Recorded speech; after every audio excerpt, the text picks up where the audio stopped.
Assalamualaikum warahmatullahi wabarakatuh. Salam dan bahagia untuk kita semua.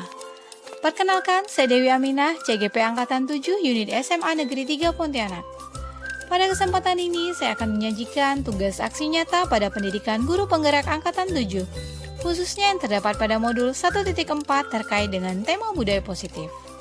Tugas aksi nyata ini saya tampilkan dalam bentuk kegiatan diseminasi yang saya lakukan secara mandiri dan sederhana di lingkungan SMA Negeri 3 Pontianak. Adapun kegiatan diseminasi tersebut dihadiri oleh kepala sekolah dan beberapa rekan sejawat yang dilaksanakan pada hari Kamis pada tanggal 19 Januari tahun 2023 pada pukul 8 hingga selesai, bertempat di SMA Negeri 3 Pontianak, Jalan WR Supratman nomor 1 Pontianak. Adapun pembahasan yang diketengahkan dalam kegiatan diseminasi budaya positif ini tidak terlepas dari 7 poin penting yang terkait dengan budaya positif. 1. Perubahan paradigma budaya positif. 2. Disiplin positif. 3. Motivasi perilaku manusia. 4. Kebutuhan dasar manusia. 5. Keyakinan kelas. 6. Posisi kontrol restitusi. Dan yang ketujuh adalah segitiga restitusi. Masing-masing poin tersebut akan saya paparkan dengan beberapa dokumentasi dalam bentuk aksi nyata yang telah saya lakukan di lapangan, khususnya di lingkungan SMA Negeri 3 Pontianak, beserta beberapa dokumentasi terhadap respon siswa dan refleksi yang saya lakukan secara mandiri. Berikut cuplikannya.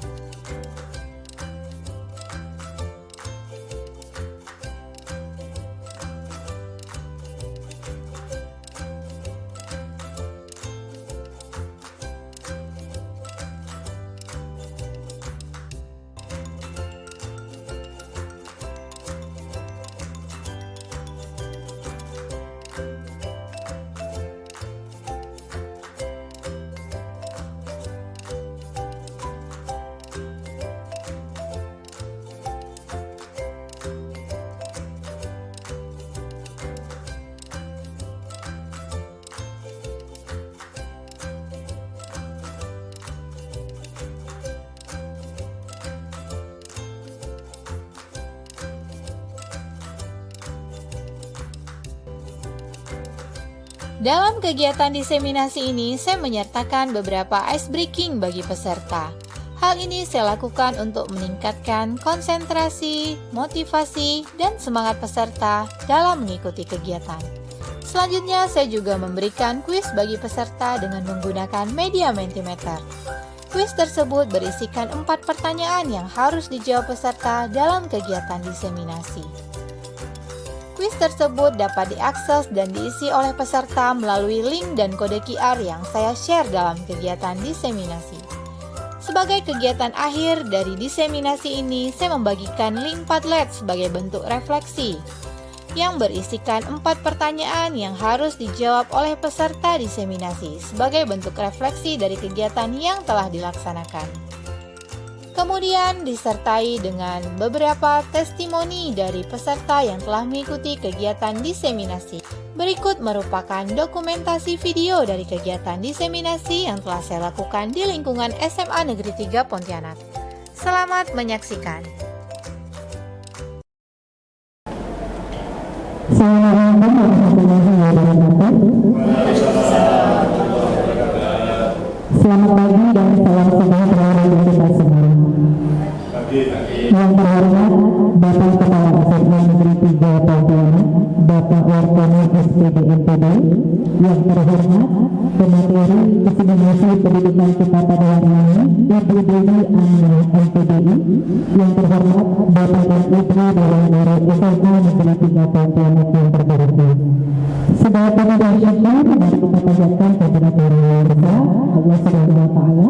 Karena pada hari ini kita bisa berkumpul dalam ruangan aula SMA 3 Pontianak dalam acara seminar pendidikan modul 1.4 budaya positif yang pada hari ini akan disampaikan oleh Ibu Aminah, Ibu Dewi Aminah NPDI selaku pemateri. Dan tentunya pada hari ini Bapak dan Ibu kami mengucapkan terima kasih atas kehadiran Bapak Ibu yang sudah mengundang kami, serta juga terima kasih kepada kepala sekolah yang sudah meluangkan waktunya untuk mengikuti kegiatan ini. Baiklah Bapak dan Ibu, sebelum kita mulai pada acara kita pada hari ini, marilah kita berdiri bersama untuk menyanyikan lagu kebangsaan Indonesia Raya.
menanyakan pada rencana inti kita yaitu distribusi pendidikan yang akan disampaikan oleh Ibu dari Ismina Sergio dari PDI. Pada kita mendengar bersama-sama kata tanggapan dari Bapak Kepala Peserta untuk tanggapan kepada Bapak Warkana SPD NTB dan hasilnya. Terima kasih moderator. Assalamualaikum warahmatullahi wabarakatuh. Selamat pagi dan salam sejahtera untuk kita semuanya. Yang saya hormati narasumber Ibu Dewi Aminah MPPI, Bapak Ibu Dewan Guru SMA Negeri 3 Pontianak yang saya hormati. Alhamdulillahirrahmanirrahim. Wassalatu wassalamu ala asrafil anbiya'i wa mursalin sayyidina wa maulana Muhammadin wa ala alihi wa sahbihi ajma'in, amma ba'd. Jika intinya marilah kita selalu bersyukur kehadirat Allah Tuhan Yang Maha Esa berkat limpahan rahmat hidayahnya.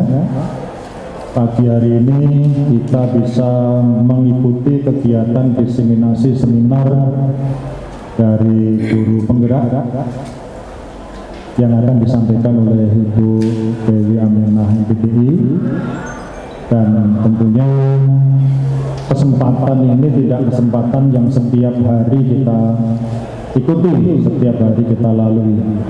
Maka dari itu kita berharap untuk kegiatan ini itu bisa kita ikuti dengan baik, kita ikuti dengan bersama, kita ikuti dengan serius, karena dari Ibu Dewi Aminah tentunya kita akan mendapatkan motivasi dan inspirasi, karena tugas guru itu adalah memotivasi dan menginspirasi bagi murid, dan tentunya juga lebih baik kalau juga memotivasi dan menginspirasi bagi rekan-rekan sekerjanya. Maka dari itu saya ikut berbangga, sekolah kita ada beberapa rekan guru kita yang mau mengikuti guru penggerak sebagai program Kementerian Pendidikan dan Ristek PT yang memang akan dicanangkan hingga angkatan ke-10 yang memang sudah terseleksi. Bapak Ibu, ini angkatan yang ke-7, angkatan yang ke-8 kita bisa mengikut sertakan 8 rekan kita itu, semoga seleksi tahap 2-nya itu lulus sehingga tinggal mengikuti pelatihannya. Tetapi yang memang harus kerja keras karena pelatihannya itu relatif lama, 6 bulan daring, banyak penugasan. Tetapi kalau kita tidak mengupgrade diri kita, tentunya kita akan selalu ketinggalan dengan yang lain, karena yang namanya perubahan itu adalah niscaya untuk tidak terjadi. Jadi keniscayaan untuk perubahan itu sendiri. Maka dari itu kami selaku pihak sekolah tentunya memang sangat mensupport atau memotivasi Bapak Ibu semuanya yang masih mengikuti pelatihan. Masih ada 5 orang ini, ya tetap serius, tinggal pengakhir pelatihan kan gitu, tinggal beberapa modul lagi sudah Bapak Ibu bisa selesaikan sebagai bekal untuk menginspirasi putra-putri kita. Kalau Bapak Ibu gurunya aja masih semangat belajar, tentunya siswa-siswanya akan mempunyai semangat belajar yang lebih tinggi. Itu yang terpenting untuk kita semuanya, Bapak Ibu sekalian. Berikutnya juga kita berpesan kepada Bapak Ibu semuanya untuk selalu meningkatkan kualitas diri, karena tanpa kualitas diri kita pasti akan ketinggalan zamannya. Kalau zaman saya jadi guru, ya dulu masih pakai mesin ketik, nggak ada komputer, nggak ada Android. Tetapi kan zaman selalu berubah. Kalau tidak meningkatkan kualitas kan kita juga tidak akan bisa mengikutinya. Dulu mau ulangan itu ngetiknya bisa berjam Bapak Ibu, kalau kena 6 shift itu sedang itu ngetiknya. Ngetik di kertas sheet itu kan tidak mudah seperti ngetik di kertas biasa. Memang beda jatuhnya mesin ketik itu gitu kan. Nah, sekarang zaman sudah memang semakin canggih, putra putri kita menggunakan sumber yang berbagai macam. Ya kita selaku guru sebenarnya kan memang tinggal memotivasi dan menginspirasi tadi itu. Ayo semangat, ayo berkembang, karena sumbernya sudah luar biasa. Internet itu buat anak-anak kita sudah tidak barang yang mahal lagi, tidak asing lagi. Mau YouTube-nya, mau googlingnya, atau searching lewat yang lain itu sudah sangat-sangat luar biasa. Maka dari itu Bapak Ibu, kami berpesan kepada Bapak Ibu semuanya untuk mengikuti seminar diseminasi dari guru penggerak ini dengan baik. Semoga kita mendapatkan ilmu dari Bu Dewi Aminah sehingga bisa mengimplementasikan pada pembelajaran kita keseharian di kelas. Kalau pembelajarannya maju, tentunya putra-putri kita akan mendapatkan prestasi yang semakin lebih baik. Itu yang saya sampaikan. Kemudian berharap keridhaan Allah Subhanahu wa taala dan kerelaan Bapak Ibu, maka seminar diseminasi dari guru penggerak ini saya nyatakan dibuka. Terima kasih, semoga bermanfaat untuk kita semuanya dan mohon ini diikuti dengan baik sehingga mendapatkan manfaat yang lebih banyak dari Ibu Dewi Aminah. Terima kasih. Assalamualaikum warahmatullahi wabarakatuh. Baik, tadi Bapak sampaikan dari Bapak Kepala Sekolah 3 Pontianak, Bapak Elkono, SPD MPD yang sekaligus membuka kegiatan pada hari ini diseminasi media 1.4 budaya positif oleh Ibu Dewi Aminah MPDI. Baiklah Bapak dan Ibu, sampai kita pada acara inti yaitu diseminasi pendidikan media 1.4 budaya positif pendidikan guru penggerak angkatan 7 yang akan disampaikan oleh pemateri kita Ibu Dewi Aminah MPDI. Kepada Ibu kami silakan.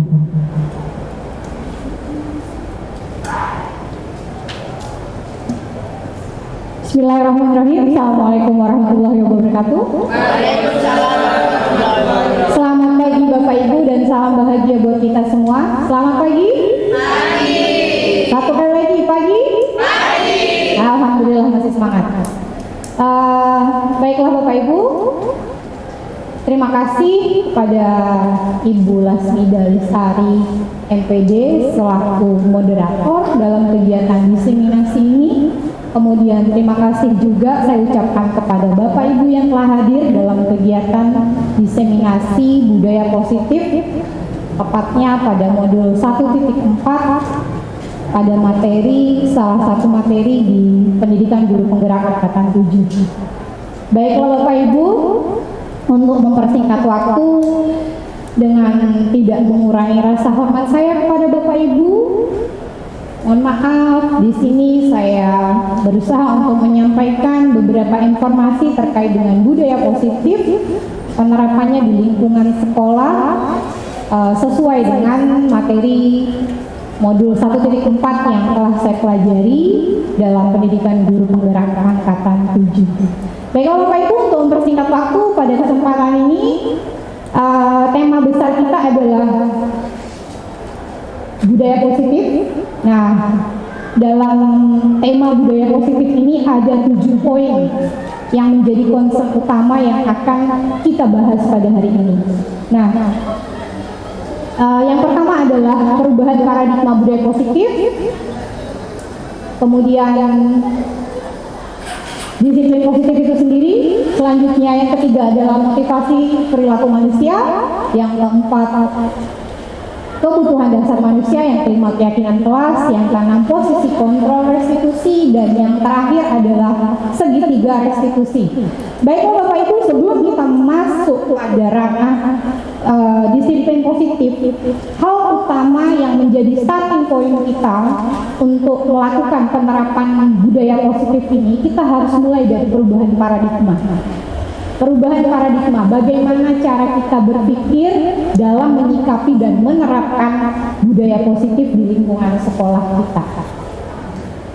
Nah, Bapak Ibu, saya yakin Bapak Ibu di sini sudah pasti pernah menerapkan budaya positif di lingkungan sekolah maupun di lingkungan rumah ya Bapak Ibu. Kalau di lingkungan sekolah otomatis kepada anak-anak kita, anak didik kita. Nah, yang paling sederhana untuk perubahan paradigma positif ini, paradigma budaya positif ini adalah dalam bentuk kedisiplinan. Dalam bentuk kedisiplinan seperti apa? Nah, yang sering kita lakukan ya kedisiplinan dalam hal mentaati peraturan yang ada di sekolah. Kemudian menghargai guru, berakhlak mulia dan bertanggung jawab. Nah, saya yakin kita semua sudah pernah melakukan penerapan budaya positif yang seperti demikian. Hanya saja mungkin kita menerapkannya masih berorientasi pada teori stimulus respon. Nah, terkait dengan penerapan budaya positif yang akan kita bahas ini, kita mulai bergeser dari paradigma stimulus respon ke arah teori kontrol. Nah, di sini nanti kita akan belajar bagaimana caranya untuk menggeser pola pikir dan cara pandang kita dalam menyikapi budaya positif itu sendiri. Kalau tadi disampaikan oleh teman-teman rekan sesama CGP yang telah diseminasi sebelumnya adalah tentang contohnya aktivitas ringan dalam bentuk kepalan tangan dan menyimpan salah satu benda dalam tangannya. Kalau sekarang saya pengen pakai cara lain. Saya ingin memberikan satu minuman ini kepada Ibu Yulia. Nah Bu, sekiranya saya minta Ibu meminum air dalam botol itu, kira-kira Ibu mau tidak? Itu kan tidak tahu nih datangnya dari mana. Tapi saya kasih. Wah, kalau jus mau saya Bu. Oh, berarti nilai keyakinannya saya nggak suka. Kira-kira saya bisa tidak mengintervensi Ibu Yulia untuk meminum apa yang sudah saya berikan? Bisa tidak? Saya mengontrol orang lain untuk melakukan apa yang saya inginkan. Tidak bisa. Satu-satunya orang yang bisa mengontrol dirinya adalah dirinya sendiri, bukan orang lain. Nah, disinilah letaknya pergeseran paradigma berpikir kita, Bapak Ibu. Kita berpikir bahwa kita bisa mengontrol perilaku orang lain, khususnya siswa ya. Kita berpikir bahwa kita bisa mengontrol perilaku orang. Ternyata di lapangan tidak bisa. Hal-hal yang kita lakukan mungkin hanya sebatas bujukan, rayuan, ajakan, intervensi dalam bentuk apa? Mungkin secara verbal, atau mungkin secara tindakan, atau kalau identitasnya gagal, kita bisa endingnya juga memaksa. Gitu kan, minum, kalau nggak minum saya paksa, harus minum. Nah, di sini letaknya teori stimulus respon dan teori kontrol. Kita tidak bisa melakukan intervensi lebih jauh agar orang lain melakukan apa yang kita inginkan.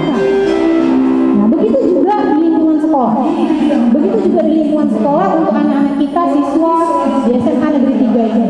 Kita tidak bisa melakukan praktek budaya positif secara instan karena itu butuh proses. Dan kita tidak bisa serta-merta meminta siswa untuk melakukan apa yang kita inginkan, karena mereka juga punya orientasi kehidupan mereka sendiri dengan berbagai kebutuhan yang kita tidak tahu latar belakang dari perilakunya itu seperti apa. Nah, kemudian selanjutnya Dari teori stimulus respon yang tadi saya katakan bahwa seseorang itu yang bisa mengontrol perilakunya adalah diri dia sendiri, bukan orang lain. Orang lain hanya bisa memberikan informasi, tidak mengintervensi. Sekalipun itu terjadi, berarti nanti identitasnya gagal, ada paksaan di situ. Nah, kemudian kita selalu menganggap sebagai guru ini banyak sering kita lakukan bahwa setiap kali anak melakukan pelanggaran kita anggap sebagai bentuk kesalahan. Nah, sebenarnya setiap perilaku memiliki motivasi yang berbeda-beda. Saya kasih contoh, misalnya si A dan si B terlambat. Kita tidak bisa memberikan treatment yang sama kepada si A dan si B. Karena pada dasarnya motivasi perilaku mereka dalam melakukan pelanggaran ini pasti berbeda. Mungkin si A terlambat karena kesiangan. Bisa jadi si B juga terlambat karena kendaraannya bermasalah di dalam perjalanan. Nah, seperti itu Bapak Ibu. Jadi setiap manusia, khususnya siswa, memiliki orientasi dan sebab perilaku yang berbeda sehingga dia melakukan suatu bentuk perilaku yang kita anggap sebagai pelanggaran dan kita menjudge itu sebagai bentuk kesalahan. Nah, ini yang sebenarnya perlu kita hindari Bapak Ibu. Selanjutnya terkait dengan perubahan paradigma budaya positif, setelah kita mulai belajar menggeser paradigma kita dari stimulus respon ke teori kontrol, kita harus mulai pada diri kita sendiri dulu. Nah, karena kita tidak bisa melakukan perubahan yang besar tanpa startnya dari diri kita, tidak bisa. Selain itu juga kita membutuhkan komunitas. Ya, komunitas ya lingkungan sekolah kita ini, rekan-rekan kerja kita, pimpinan kita. Untuk apa? Untuk membangun kolaborasi yang positif sehingga dapat berkontribusi yang baik juga untuk penerapan disiplin positif. Seperti itu Bapak Ibu. Saya persingkat saja. Jadi disiplin positif terkait dengan nilai kebajikan yang universal. Seperti yang saya tampilkan di slide ini, menurut Ki Hajar Dewantara, bahwa yang namanya murid yang merdeka itu seperti apa? Murid yang merdeka adalah murid yang punya kedisiplinan yang kuat. Jadi kalau murid itu belum punya kedisiplinan yang kuat, dia belum mampu, belum sanggup, belum bisa menjadi murid yang merdeka. Sehingga kemerdekaan itu tidak akan pernah didapatkan dari siswa. Kenapa? Karena dia belum bisa memanage dirinya. Nah, kedisiplinan ini akan mengantarkan pada kemerdekaan belajar. Sementara itu, yang menjadi fondasi dari kedisiplinan adalah motivasi internal atau yang kita kenal dengan motivasi intrinsik yang muncul dari dalam dirinya. Kalau tadi saya katakan bahwa setiap perilaku itu memiliki motivasi. Nah, kita tidak bisa mengarahkan siswa kita untuk melakukan apa yang kita inginkan, sementara motivasi internalnya tidak kita bangun. Yang ada hanya nanti hukuman yang akan terus berulang. Karena apa? Karena kita tidak membangun motivasi internal dalam diri siswa itu. Nah, karena seperti yang saya sampaikan sebelumnya bahwa kita ini tidak bisa mengintervensi dan mengontrol perilaku siswa kita. Dia sendirilah yang berhak, yang bisa mengatur, memanage, memerintah diri dan mengontrol dirinya sendiri. Kemudian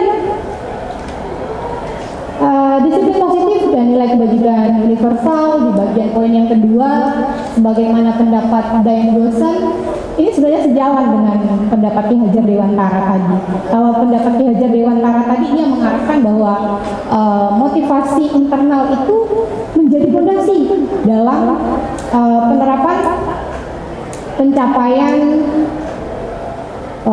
kemerdekaan dalam belajar.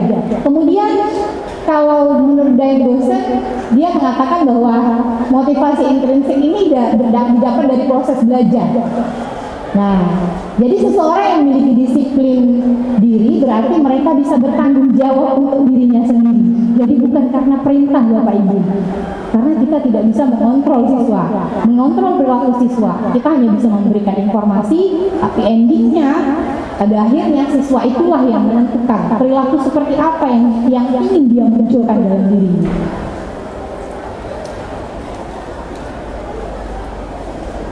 Nah, terkait dengan kebajikan universal ini pada dasarnya merupakan payung besar yang sekaligus menjadi fondasi dalam sikap dan perilaku siswa. Nah, sehingga nilai kebajikan yang disepakati bersama yang terlepas dari nilai-nilai keagamaan, kemudian budaya, sehingga nilai ini menjadi suatu bentuk nilai yang diyakini.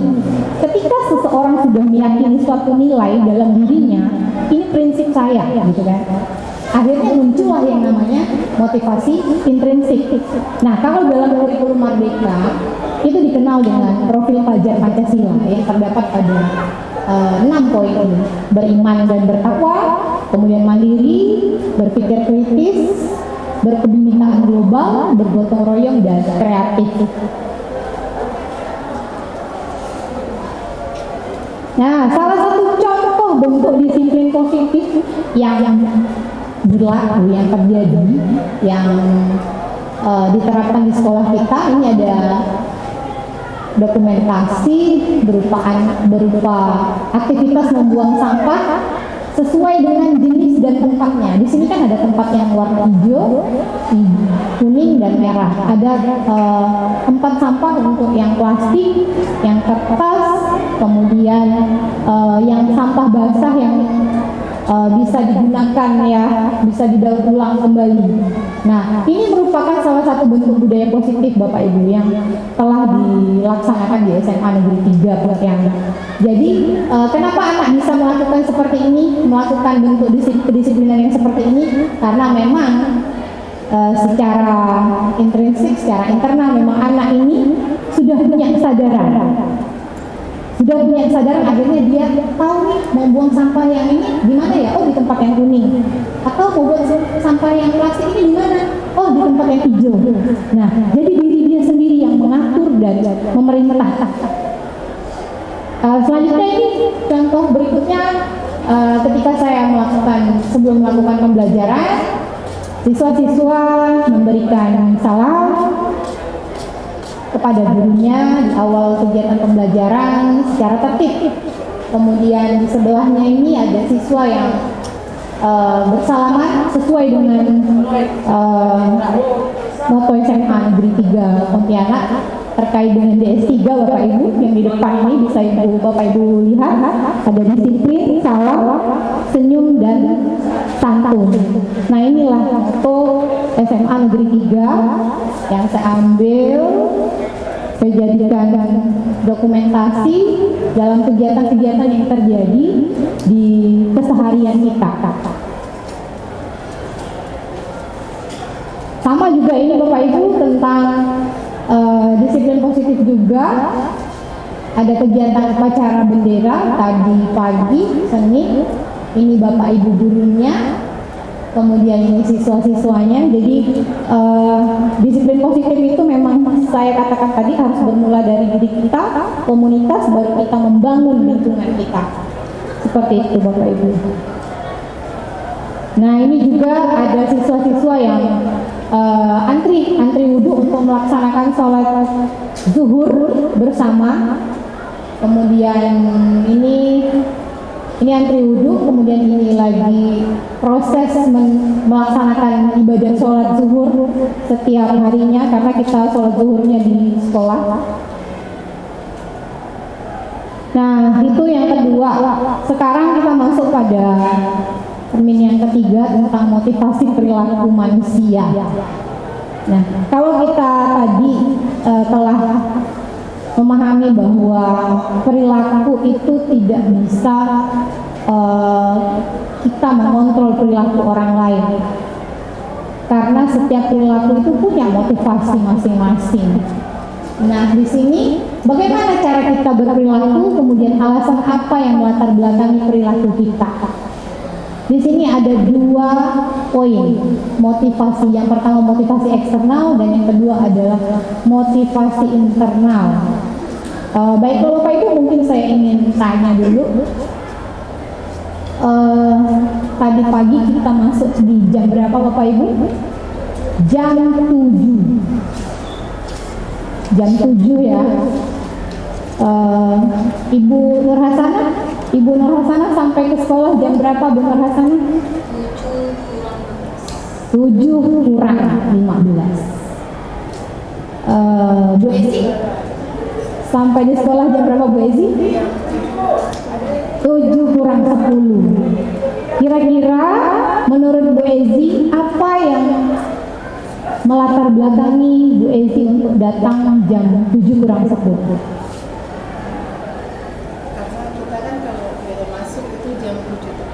Ya. Kebetulan sih tadi pagi juga agak kesiangan, biasanya 7 kurang 15 atau 7 kurang 20 udah sampai ke sini. Kesiangan, tapi 7 kurang 10 sampai ke sini. Oke, berarti ada motivasi ya Bu? Ada nilai-nilai yang Ibu yakini dalam diri Ibu. Ibu mengatakan bahwa jam masuk kita itu jam 7, berarti kita harus datang di sebelum jam 7. Nah, ada motivasi, ada sebab ketika kita melakukan sesuatu.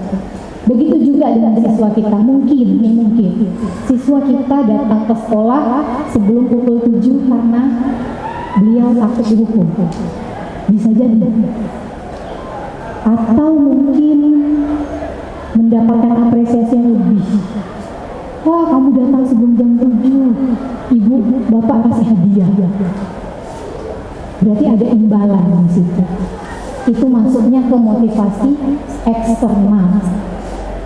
Nah, kalau motivasi internal itu sudah bukan karena hukuman, juga bukan karena penghargaan, apresiasi, tapi karena memang di dalam diri anak itu sudah memiliki nilai-nilai yang dia yakini sebagai prinsip untuk ia lakukan. Ya, bisa juga dikatakan kesadaran. Jadi dalam diri dia sudah punya tanggung jawab. Walaupun saya tidak dihukum, walaupun saya tidak diberikan apresiasi, walaupun saya tidak diberikan hukuman, saya tetap harus datang ke tempat itu. Karena ini merupakan bagian dari tanggung jawab saya sebagai seorang siswa. Nah, inilah tujuan dari budaya positif. Kita memunculkan yang namanya motivasi internal. Ini yang harus kita bangun di lingkungan sekolah kita, Bapak Ibu. Ini yang saya sampaikan tadi. Jadi kalau karena motivasi eksternal, karena takut hukuman, ngerjain PR, daripada nanti diserap, terus dikerjain aja, gitu kan? Daripada nanti dapat hukuman, nanti malah disuruh lari keliling lapangan. Nah, jadi kita bisa membedakan motivasi eksternal dan internal. Motivasi internal inilah yang ingin kita bangun supaya anak itu benar-benar melaksanakan kedisiplinan dari hatinya. Nah, motivasi perilaku manusia menurut Ki Hajar Dewantara, kedisiplinan yang ideal menurut beliau ini adalah bukan perihal perintah. Kamu harus datang jam 7, kamu harus mengerjakan PR, kamu harus membuang sampah di tempatnya. Itu perintah Bapak Ibu. Jadi itu bukan kedisiplinan. Jadi menurut Ki Hajar Dewantara, yang namanya kedisiplinan itu bukan perihal kita melakukan, memberikan perintah kepada orang lain, khususnya pada siswa kita. Bukan itu. Tapi siswalah yang harus memerintah dan mengontrol dirinya sendiri. Untuk apa? Untuk melakukan, menerapkan kedisiplinan sesuai dengan nilai-nilai yang dia yakini dalam kehidupannya. Ini menurut beliau. Selanjutnya Bapak Ibu, saya skip saja. Nah, perbedaan antara hukuman dan konsekuensi hukuman. Bapak Ibu di sini ada yang pernah menghukum siswa? Pernah, pasti pernah. Saya juga pernah. Pasti pernah. Tidak tidak mungkin ada guru yang tidak pernah menghukum siswanya. Nah, permasalahannya di sini, hukuman ini bukan solusi yang tepat Bapak Ibu. Karena hukuman kalau identitasnya gagal, ini akan berulang. Kamu pokoknya kalau datang terlambat bersihkan WC. Besok dia ulang lagi. Karena apa? Penanganannya tidak tepat, tidak sesuai. Ketika dia seorang siswa itu melakukan pelanggaran, dia harus ditangani sesuai dengan kebutuhannya. Nah, itulah dikatakan pendidikan yang merdeka.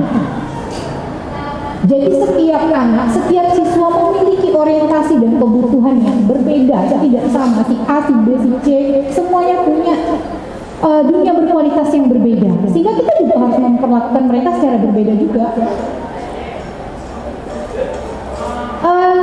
Bapak Ibu bawa handphone semuanya kan? Nah, di sini saya ada menyematkan link untuk Mentimeter dan di sini ada saya sematkan, saya tampilkan di layar ini kode QR untuk kegiatan diskusi dengan Bapak atau kuis ya. Terkait dengan Mentimeter ini, saya mau mengenalkan perbedaan antara hukuman dan konsekuensi. Bentar Bapak Ibu. Bapak Ibu silahkan buka untuk ya menti.com.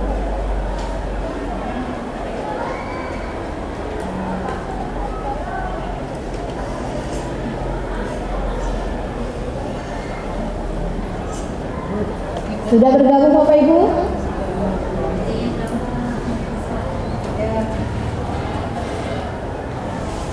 Sudah ya? Sudah ada 5 orang di sini yang bergabung?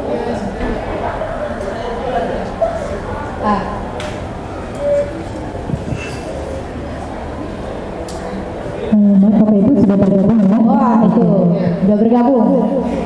Bahkan sudah ada yang menjawab. Udah keduluan saya nih. Di situ saya ada memberikan 4 pertanyaan. Bapak Ibu memilih antara hukuman dan konsekuensi. Nah,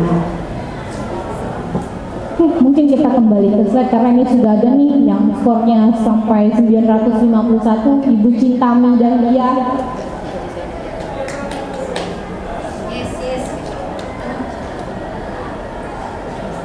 Oke, kita lihat ya Bapak Ibu.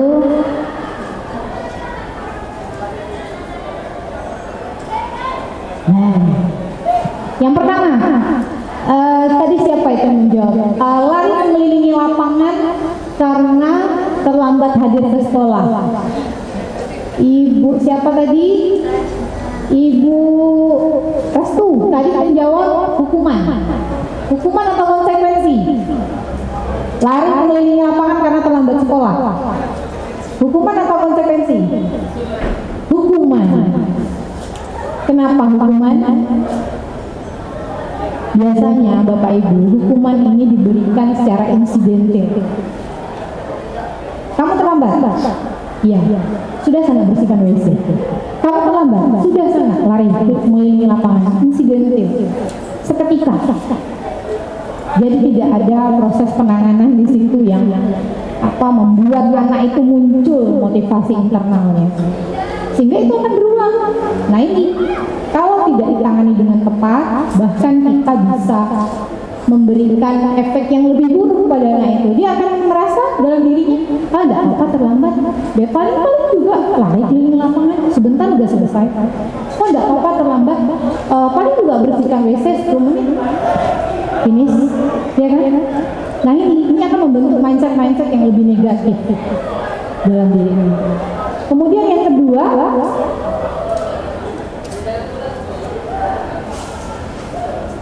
agak kabur ya. Menggantikan buku tugas teman yang telah dicoret. Hukuman atau konsekuensi Bapak Ibu? Konsekuensi. Karena apa? Sebanding, sesuai. Karena kita sudah melakukan kesalahan, berarti konsekuensi kalau kesalahannya berupa apa tadi Bapak Ibu? Kita mencoret-coret hak milik orang lain, berarti konsekuensinya kita harus mengganti.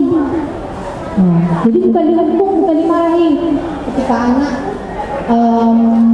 mencoret-coret buku temannya, udah kamu berdiri di depan tiang bendera, hormat. Nah, inilah yang dinamakan hukuman. Nah, beda ya Bapak Ibu. Kemudian yang ketiga, menyuruh murid melepas sepatu saat di sekolah karena tidak mengenakan sepatu hitam. Nah, sebagaimana yang saya sampaikan, setiap perilaku punya alasan, punya motivasi, punya latar belakang dan sebab kenapa dia melakukan pelanggaran itu. Nah, disinilah yang harus kita perhatikan dalam menangani berbagai kasus yang kita hadapi di lingkungan sekolah kita. Kemudian yang terakhir adalah membersihkan tumpahan air di meja teman karena tersenggol pada saat belajar. Ini konsekuensi atau hukuman Bapak Ibu? Konsekuensi. Kenapa konsekuensi? Iya, menyelesaikan masalah. Karena kalau hukuman itu orientasinya kalah menang. Tapi kalau konsekuensi win-win solution, sama-sama menang. Nah, ini jawabannya Bapak Ibu.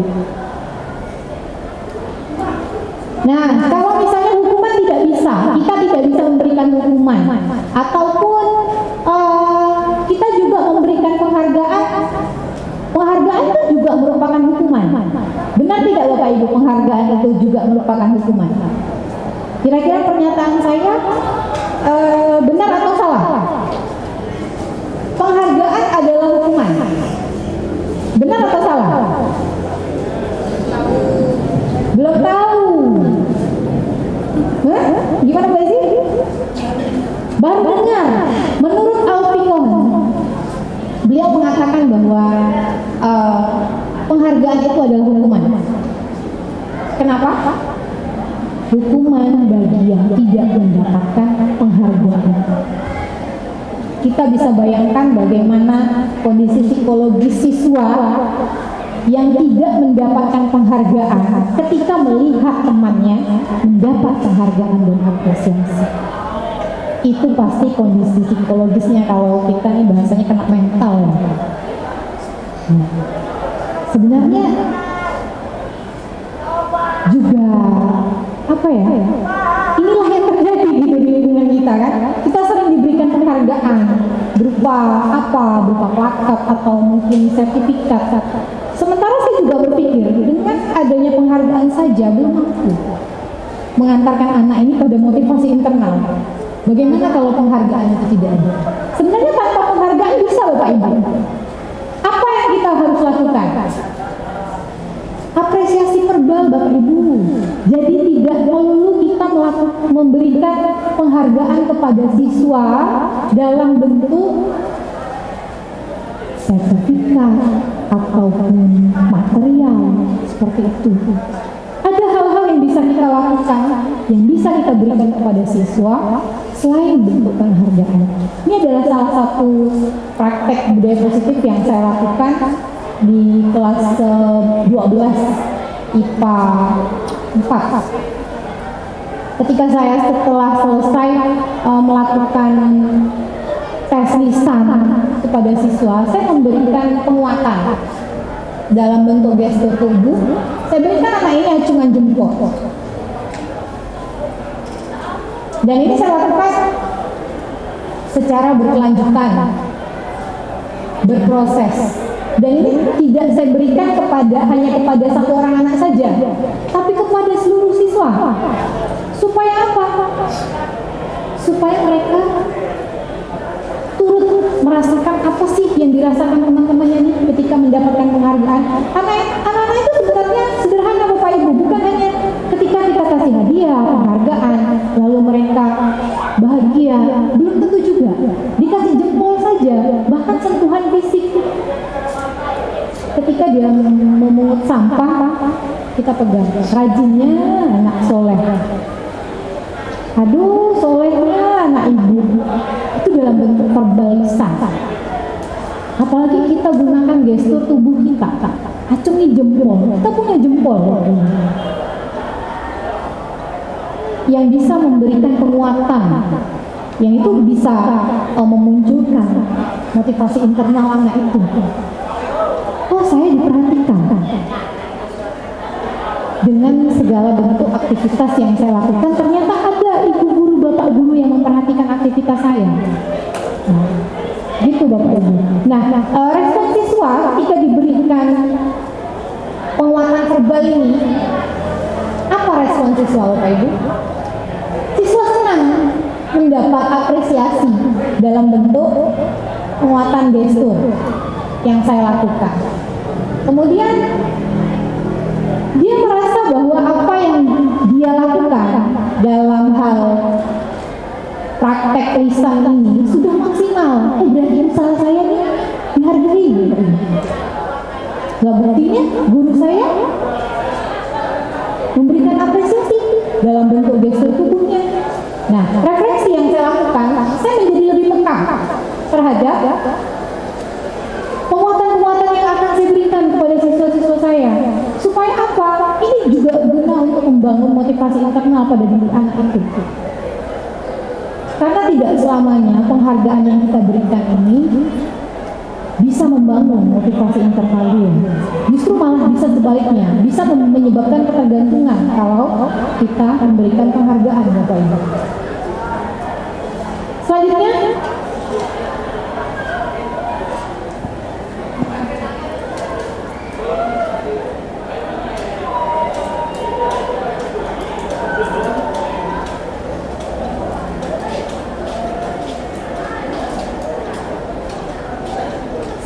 adalah yang keempat adalah kebutuhan dasar manusia. Pagi Bapak Ibu. Pagi. Yakin nih pagi? Pagi. Oke, kalau saya bilang pagi, tepuknya 1 kali. Kalau saya bilang siang, tepuknya 2 kali. Kalau saya bilang malam, tangannya gini Bapak Ibu. Oke ya. Siap? Malam. Wah, udah tidur semua. Pagi. Pagi. Malam. Siang. Pagi. Malam. Wah, konsentrasinya mantap. Tepuk tangan bagi kita semua. Alhamdulillah Bapak Ibu masih concern. Oke Bapak Ibu, kita masuk ke bagian yang keempat, yaitu kebutuhan dasar manusia. Bapak Ibu, kita sebagai manusia memiliki berbagai kebutuhan. Begitu juga dengan siswa kita Bapak Ibu. Kita tidak bisa menyamaratakan mereka, menganggap mereka sama, tidak bisa. Karena mereka punya orientasi yang berbeda Bapak Ibu, punya kebutuhan yang berbeda. Sebagaimana tadi saya sampaikan, setiap perilaku ada motivasinya, ada alasannya, ada sebabnya mengapa dia bisa seperti itu. Bahkan yang pelanggaran yang mereka lakukan, siswa lakukan, kita anggap sebagai kesalahan. Sementara setiap pelanggaran itu pada dasarnya adalah cara siswa untuk memenuhi kebutuhan dia. Saya garis bawahi lagi sekali lagi bahwa setiap pelanggaran yang dilakukan oleh siswa itu adalah bentuk upaya dia, upaya seorang siswa itu untuk memenuhi kebutuhan dia. Hanya saja dia memenuhi kebutuhannya dengan cara yang positif atau negatif. Tapi kalau dia melakukan pelanggaran, berarti dia memenuhi kebutuhannya dengan cara yang negatif. Dengan cara yang negatif Bapak Ibu. Contoh nih Bapak Ibu, setiap manusia itu kan punya kebutuhan, 5 kebutuhan dasar manusia. Yang pertama adalah penguasaan, kasih sayang, kesenangan, kemudian bertahan hidup dan kebebasan. Nah, kebutuhan inilah yang pengen dipenuhi oleh siswa. Hanya saja dia tidak tahu bagaimana cara memenuhi kebutuhan itu. Sehingga muncullah berbagai pelanggaran. Karena apa? Dia memenuhi kebutuhan itu dengan cara yang negatif. Nah, ini yang harus kita perhatikan Bapak Ibu. Jadi kebutuhan dasar manusia dalam konteks penerapan disiplin positif, guru sebaiknya melakukan apa? Mencari tahu, mengidentifikasi, investigasi. Apa sih sebabnya anak ini melakukan pelanggaran? Kenapa dia melakukan perbuatan yang seperti itu? Kemudian jenis kebutuhan apa yang sedang ia ingin penuhi? Karena kalau kita tidak dapat di sini, tidak tahu dengan kondisi dan sebab apa yang melatar belakangi siswa ini melakukan pelanggaran, kita tidak akan pernah tahu bagaimana cara kita memberikan treatment khusus kepada mereka. Jadi kita harus tahu dulu alasan mereka ini melakukan pelanggaran itu apa, motivasinya bagaimana, dan kebutuhan apa sih yang pengen dipenuhi dia.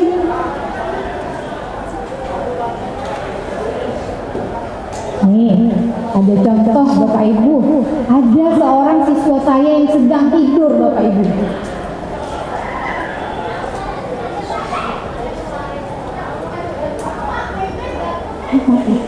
Ada siswa saya yang sedang tidur, kelihatan Bapak Ibu? Kelihatan ya, walaupun dikit. Nah, dia sedang tidur nih Bapak Ibu. Kira-kira kalau Bapak Ibu berada di posisi saya, Bapak Ibu pasti sudah pernah lah ya nemuin di kelas siswanya tidur. Sudah pernah nggak? Pasti sering ya Bu.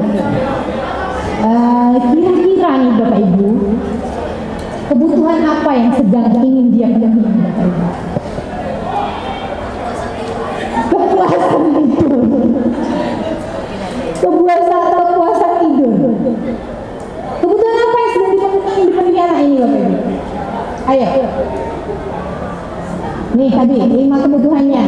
Ada bertahan hidup, kemudian penguasaan, kesenangan, kasih sayang, dan kebebasan. Kebutuhan yang mana yang ingin dia penuhi? Kalau tidur itu masuk ke yang mana? Ayo. Kebutuhan hidup. Angkat tangan. Ayo kita voting. 1, 2, 3, 4, 5, 6, 7. Kemudian penguasaan, nggak ada. Kasih sayang, kesenangan, kebebasan. Jadi Bapak Ibu yang tampak dari sini, yang kelihatan dari sini adalah kebutuhan bertahan hidup Bapak Ibu. Makan, minum, tidur itu kebutuhan seseorang untuk bertahan hidup. Masalahnya Bapak Ibu, dia ini kan sedang ingin memenuhi kebutuhan hidupnya nih. Kebutuhan bertahan hidup. Dia karena dia ngantuk, dia tidur. Jadi ketika kita menghadapi anak yang seperti ini, kita perlu tahu nih Bapak Ibu, kita perlu melakukan investigasi lebih jauh, lebih dalam. Jangan langsung kita gebrak bedanya. Bangun. Waduh, iya kalau anaknya sehat. Kalau nggak sehat langsung game over kan? Nanti masalah juga buat kita. Karena ini anak orang ya Bapak Ibu. Jadi apa yang harus kita lakukan dalam menyikapi siswa yang seperti ini Bapak Ibu? Investigasi, identifikasi. Lebih lanjut kita harus tahu sebabnya dia apa? Tidur. Bisa jadi anak ini tidur karena capek. Bisa. Yang kedua, bisa nggak kira-kira dia tidur karena lapar? Bisa jadi. Itu malah kena kebutuhan bertahan hidupnya. Karena biasanya kalau lapar nih ngantuk. Nah, bisa juga karena dia kenyang. Bisa jadi ya Bapak Ibu. Nah, setiap perilaku membuktikan bahwa ada motivasi dalam tindakan yang dilakukan oleh anak-anak kita Bapak Ibu. Nah, itulah yang membuat kita ini harus lebih peka. Peka terhadap kebutuhan apa yang ingin dia penuhi. Hanya saja dia memenuhinya dengan cara yang negatif. Boleh sebenarnya dia memenuhi kebutuhan seperti ini, tapi harus disalurkan, harus dipenuhi dengan cara yang positif Bapak Ibu. harus sesuai tempatnya dong, ya kan? Tidak mungkin juga ibunya lagi ngajar, dianya tidur, udah sampai berlabuh ke Singkawang gitu kan, ke pantai. Nah, jadi dalam menyikapi hal yang seperti ini, kita harus melakukan investigasi yang lebih jauh. Karena setiap anak memiliki kebutuhan yang berbeda, Bapak Ibu. Dokumentasi yang di sebelahnya ada 3 anak ini terlambat di pukul 7 lewat 25 ya? Iya, sekitar gitu, 25 hampir 30, hampir setengah 8. Katakanlah ini ada 3 siswa A, B, dan C. Seperti yang saya sampaikan tadi sebelumnya. Ketika menghadapi pelanggaran-pelanggaran yang seperti ini, kita harus lebih jeli, Bapak Ibu. Kita harus tahu sebab anak ini.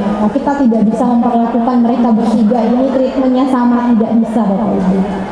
Karena bertiga anak ini punya alasan yang berbeda kenapa dia terlambat. Kesalahannya, pelanggarannya boleh jadi sama, tapi penanganannya tidak bisa kita samakan, Bapak Ibu. Karena mereka memiliki dunia berkualitas yang berbeda, sehingga kita juga harus memperlakukannya dengan cara yang berbeda juga. Ini yang saya dokumentasikan, yang sudah pernah saya lakukan ya Bapak Ibu. Ini yang tidur tadi Bapak Ibu. Jadi menyikapi pelanggarannya kita harus tahu sebabnya tadi apa, supaya kita bisa menentukan tindakan selanjutnya yang akan kita lakukan itu bagaimana. Nah, poin yang kelima adalah keyakinan kelas. Keyakinan kelas. Keyakinan kelas apa sih Bapak Ibu, pernah dengar tidak?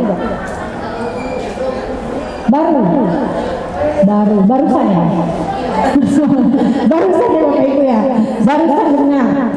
Kira-kira nih keyakinan kelas itu apa sih Bapak Ibu? Saya kasih contoh ya. Saya kasih contoh keyakinan kelas yang sudah pernah saya buat. Kelihatan Bapak Ibu? Keyakinan kelas 12 IPA 3 SMA Negeri 3 Pontianak. Kami datang hadir ke sekolah tepat waktu. Kami menerapkan budaya DS3, disiplin, sapa, salam, dan santun. Yang ketiga, kami berperan aktif dalam pembelajaran. Yang keempat, kami bertanggung jawab terhadap setiap tugas mata pelajaran yang diberikan. Yang kelima, kami menjaga kebersihan lingkungan kelas dan sekolah. Yang keenam, kami saling menjaga keamanan kelas dan sekolah. Itu keyakinan kelas. Kira-kira menurut Bapak Ibu keyakinan kelas itu apa? Berdasarkan 6 poin contohnya. Kesepakatan, iya benar, kesepakatan. Kesepakatan yang dibangun oleh siapa Bapak Ibu? Iya, kesepakatan yang dibangun antara kita, para guru dengan siswa. Sebenarnya keyakinan kelas ini bisa kita bangun baik itu antara wali kelas dengan siswanya maupun antara guru mata pelajaran dengan siswanya. Jadi tidak mesti juga wali kelas. Kita para guru juga bisa membentuk keyakinan siswa, keyakinan kelas terhadap hal-hal yang kita sepakati dalam pembelajaran yang akan kita lakukan. Atau bahasa lainnya mungkin lebih dikenal dengan kontrak belajar. Kalau saya di awal kegiatan ajaran semester 1 gitu kan, di semester ganjil pasti saya melakukan kontrak belajar. Disitulah saya menyepakati hal-hal yang akan kita patuhi bersama gitu kan, yang akan kita jalani sesuai dengan kesepakatan kita. Supaya apa? Nanti pada perjalanan kita menyadari bahwa dalam prosesnya kita tidak boleh keluar dari keyakinan kelas yang sudah kita sepakati, Bapak Ibu. Nah, di sini tadi proses ada saya lampirkan dokumentasi ketika saya membuat keyakinan kelas di 12 IPA 3, kebetulan saya wali kelasnya. Jadi mereka sangat antusias, mereka memberikan respon positif sehingga respon mereka itu senang Bapak Ibu. Nah, di sini ada respon siswa, mereka merasa senang. Senang karena apa? Dia bisa mengungkapkan apa yang menjadi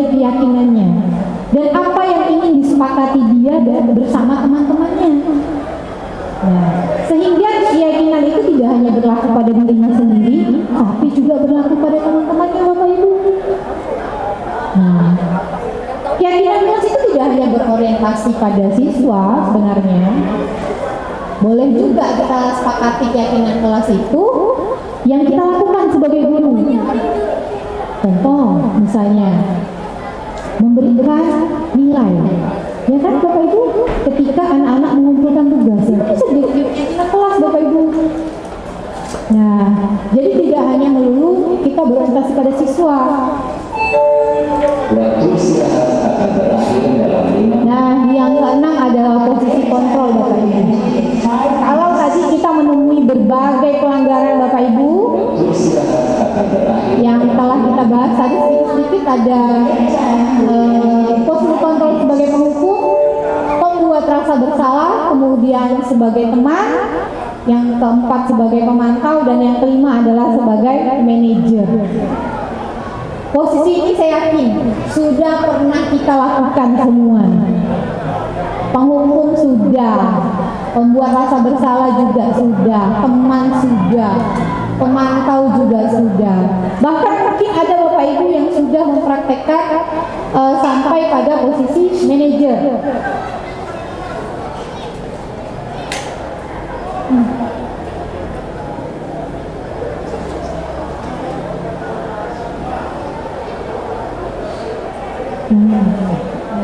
Sampai pada posisi manajer Bapak Ibu. Sebenarnya pada posisi penghukum banyak hukuman yang kita berikan itu ya tadi sifatnya insidental, sehingga hukuman itu yang kita berikan tidak sesuai dengan pelanggaran yang dilakukan oleh anak itu. Kemudian kalau membuat rasa bersalah, ada sebenarnya secara verbal itu sering kita lakukan di lapangan. Biasanya kita mengucapkan apa? Kecil ya?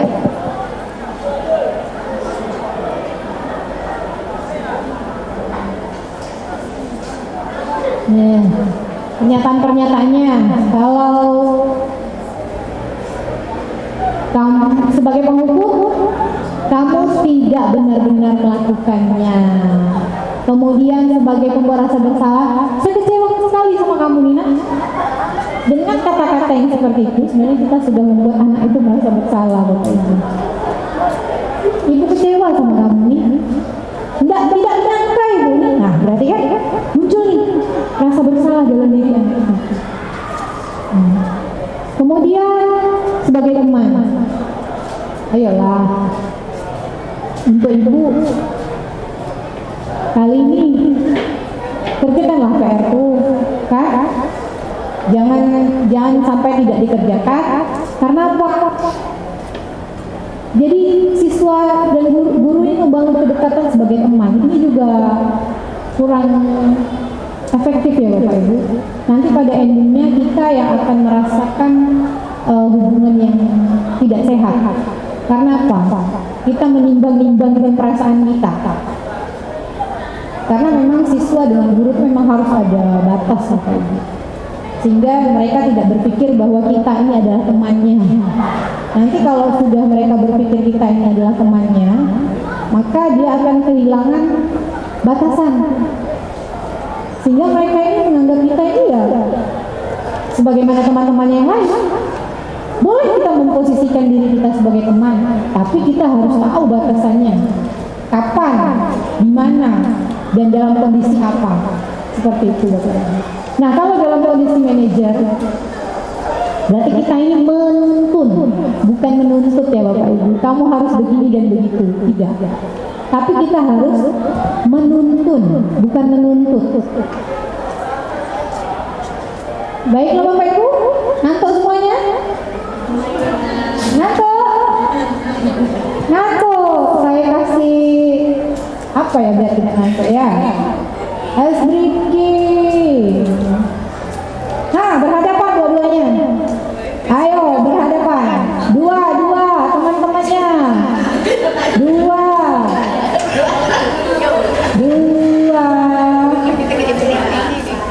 Udah?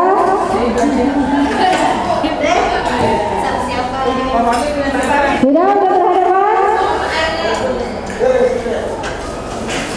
Sudah berhadapan? Bapak yang di belakang, silahkan ke depan Bapak. Bapak yang di belakang, depan. Masih nggak ada kawannya. Dewi. Sudah? Sudah Bapak Ibu? Jarinya mana jari tangan kanan? Jari telunjuk tangan kanan. Ayo, mana jari telunjuk tangan kanan ya?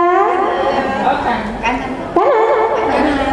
Nah, sekarang Ibu lihat teman Bapak Ibu yang ada di depan Bapak Ibu. Dia memutar jarinya ke depan. Benar tidak dia memutar jarinya ke depan? Ayo putar ke depan. Buat lingkaran 360 derajat. Iya, ke depan. Benar tak temannya pemutar jarinya? Benar Bapak Ibu? Ke depan, putarnya ke depan. 1, 2, 3, stop. Kemudian yang kiri. Yang kiri putarnya ke belakang Bapak Ibu. Ke belakang ya, jangan ke depan. Nah, sekarang temukan kedua telunjuk Bapak Ibu. Sudah ditemukan? Yang kanan putar ke depan. Tangan Ibu, dua-duanya. Nah, sendiri. Nah, yang kanan diputar ke depan, yang kiri diputar ke belakang. Halo. Ah, benar.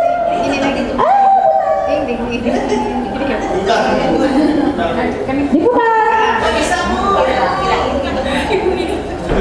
Ayo, Ibu dua-duanya ke depan. Satu ke depan, satu ke belakang. Ayo, siapa yang bisa? Ibu dua-duanya ke depan, ke belakang. Ah, Bu Hari betul. Bu Wiwi dua-duanya ke depan. Ayo lihat temannya, yang jeli lihat temannya.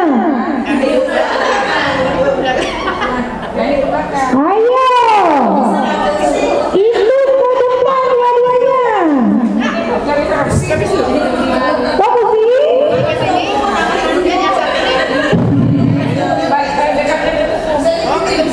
Nah, Bapak kemana Pak? Ke depan atau ke belakang Pak? Ayo, berestu. Ayo, satu ke depan, satu ke belakang. Ayo, Messi. Biar pusing, biar gimana entonya.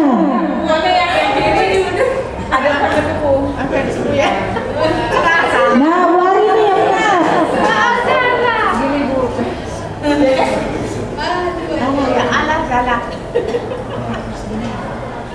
Oke, saya kasih contoh. Yang kanan ke depan, yang kiri ke belakang. Jadi kalau kita satukan, satu putar ke depan, satu putar ke belakang. Nah,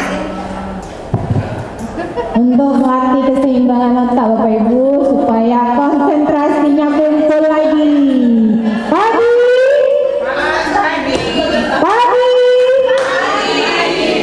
Nah, ini contoh. Pagi tembak satu kali.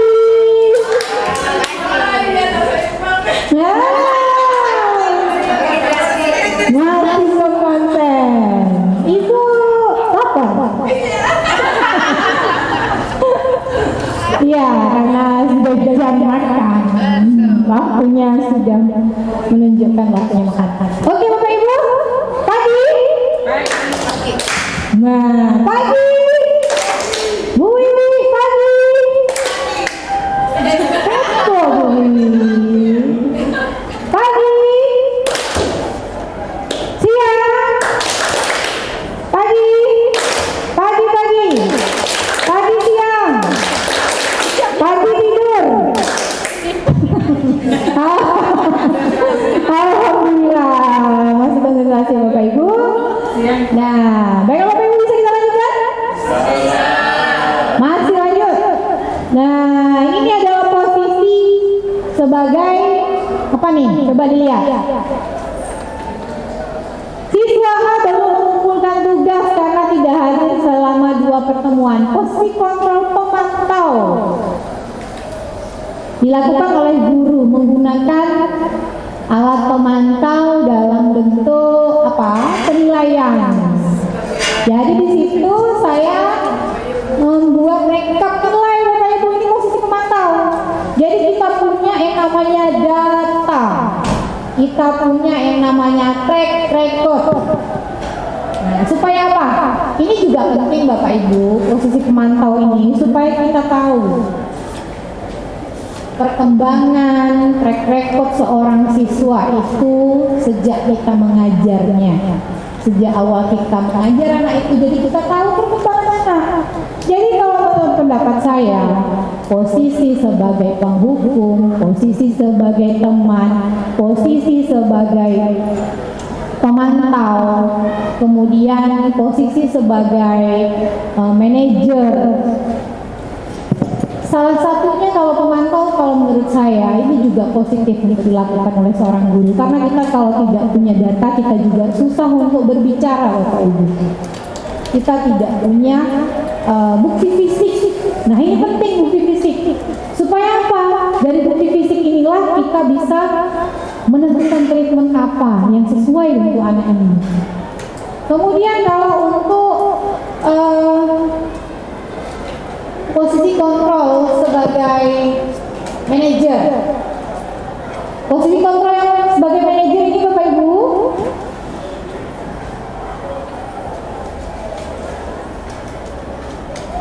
nah di sini saya melakukan penerapan posisi kontrol sebagai manajer ketika saya menghadapi seorang siswa yang lompat pagar Bapak Ibu. Ini saya lakukan dalam praktek restitusi. Sebenarnya antara 5 posisi kontrol ini berkorelasi positif terhadap segitiga restitusi yang akan kita bahas pada poin ke-7 Bapak Ibu. Nah jadi yang namanya posisi kontrol sebagai manajer ini kita harus menuntun siswa untuk mereka agar bisa menemukan kembali keyakinan dirinya, keyakinan yang ia sepakati dalam dirinya. Pada dasarnya Bapak Ibu, anak itu melakukan pelanggaran sebenarnya dia tahu itu salah, dia tahu itu salah, cuma karena dia memenuhi kebutuhan dasarnya tadi sehingga dia memenuhi dengan cara yang negatif. Nah ini yang harus kita arahkan, ini yang harus kita tuntun anak-anak kita yang Bapak Ibu. Supaya apa? Supaya mereka bisa kembali pada komunitasnya, pada kelompoknya dengan karakter yang lebih kuat. Baik Bapak Ibu, di sini ada respon siswa ketika saya menerapkan posisi kontrol sebagai manajer. Respon siswa ini seorang siswa ini dia merasa dihargai Bapak Ibu. Karena tidak ujuk-ujuk langsung dihukum ya Bapak Ibu, tidak langsung diberikan hukuman. Kita melakukan diskusi ringan dulu terhadap siswa. Apa sebenarnya yang melatar belakangi pelanggaran yang dia lakukan, sehingga dia juga merasa dihargai Bapak Ibu, merasa dihargai. Jadi Bapak Ibu ketika dia merasa dihargai, dia akan menemukan jadi dirinya, oh ini kesalahan saya. Nah, ada poin yang selanjutnya di penerapan posisi kontrol sebagai manajer ini, saya juga melakukan refleksi Bapak Ibu. Kenapa refleksi ini perlu saya lakukan? Karena memang disinilah letak bagaimana caranya kita memperbaiki apa yang sudah kita lakukan pada hari ini agar kedepannya itu lebih maksimal Bapak Ibu. Kemudian harapan siswa, respon siswa ini ketika saya melakukan posisi kontrol sebagai manajer, dia berharap agar contoh penanganan kasus yang dihadapi oleh anak ini bisa diterapkan oleh guru lain Bapak Ibu, bisa diterapkan oleh guru lain sehingga tidak hanya saya saja yang menerapkan ini. Nah nanti di poin ke-7 kita kita akan membahas sama-sama tentang segitiga restitusi. Biar kita di sini paham apa sih sebenarnya segitiga restitusi dan bagaimana cara menerapkannya pada siswa ketika kita menghadapi siswa yang melakukan pelanggaran, Bapak Ibu. Nah, ini sebenarnya PR buat kita. Jadi inti dari budaya positif ini adalah membangun motivasi internal, kemudian menangani siswa dengan cara yang positif. Tepatnya pelanggaran itu kita hadapi, pelanggaran siswa itu kita sikapi dengan menempatkan diri sebagai posisi manajer. Baiklah Bapak Ibu.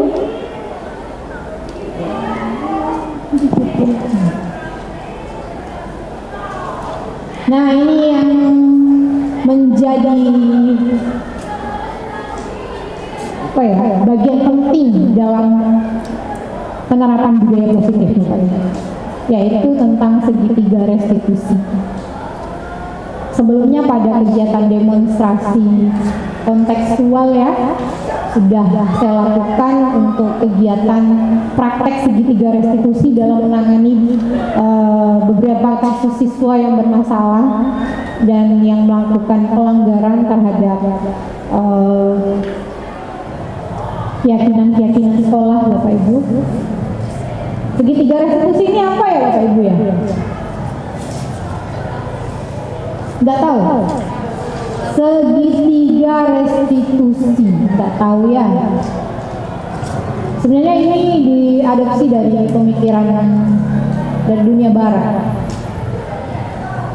yang dikembangkan oleh David Wilson dalam bukunya Restitution Restructuring School Discipline pada tahun 2001. Nah, jadi teori tentang segitiga restitusi ini Bapak Ibu terkait dengan penanganan kasus pelanggaran yang dilakukan oleh siswa. Kalau tadi sebelumnya kita sudah membahas tentang posisi kontrol sebagai penghukum, sebagai teman, sebagai pembuat rasa bersalah, sebagai pemantau, dan sebagai manajer. Nah, inti dari segitiga restitusi adalah menempatkan diri sebagai apa Bapak Ibu? Sebagai manajer. Bagaimana cara kita menempatkan diri kita sebagai manajer Bapak Ibu? Sebelumnya kita harus tahu dulu segitiga restitusi itu apa. Jadi segitiga restitusi itu Bapak Ibu bisa dilihat ini.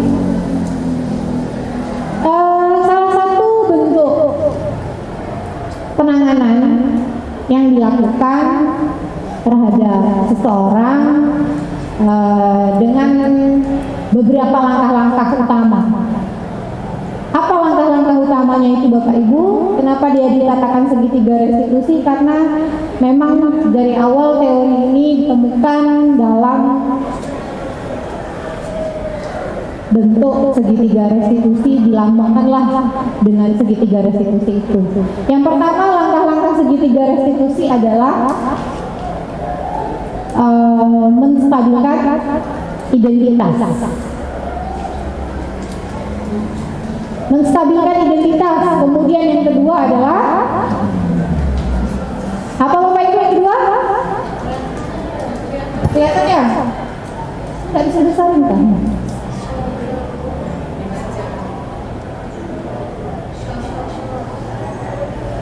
Nikah.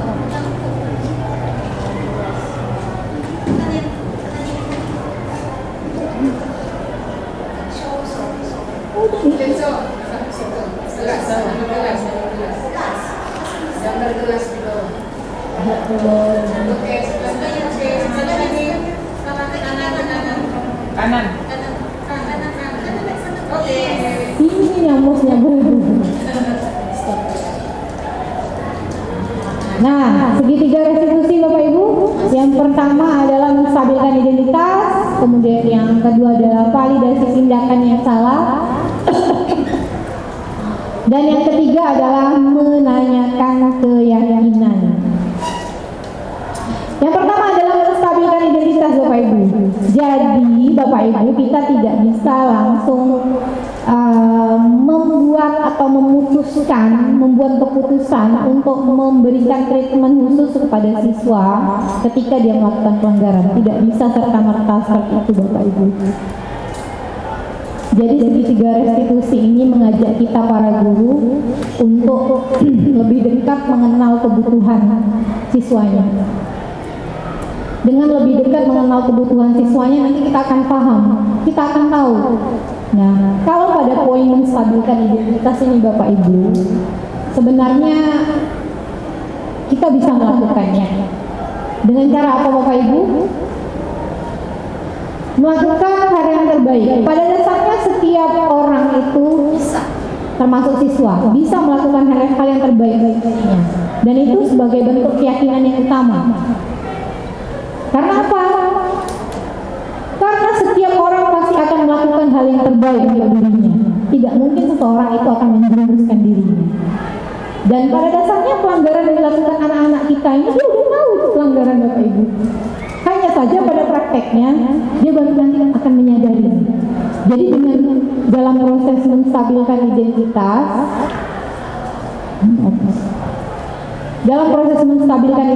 Bapak Ibu, kita ini perlu masuk ke dunia anak itu Bu. Gimana caranya?